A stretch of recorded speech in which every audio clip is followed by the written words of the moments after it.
কিন্তু আমাদের ভুল কাজের জন্যে তাকে আহত হতে হয়েছিল।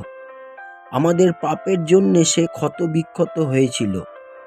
আমাদের প্রাপ্য শাস্তি সে পেয়েছিল। তার আঘাতের জন্যে আমাদের আঘাত সেরে উঠেছিল। প্রভু যিশু, আমি কৃতজ্ঞ যে আমি মুক্তি পেয়েছি। আমাকে পাপ থেকে মুক্তি করার জন্যে আপনাকে অশেষ ধন্যবাদ। আমার ক্ষমার জন্যে ক্রুশে যে মূল্য দিয়েছেন তার জন্যে আপনাকে অশেষ ধন্যবাদ প্রভু। আপনার কাছ থেকে পাওয়া এই সুন্দর জীবনের এই সত্য উপহারটিকে সম্মান করতে আমাকে সাহায্য করুন, যা দেখায় আমি আপনার সত্য উপহারের সাক্ষী। হালেলুয়া। প্রভু, প্রত্যাশায় আমার আগাম ধন্যবাদ রইল। জয় যিশুর জয় হোক।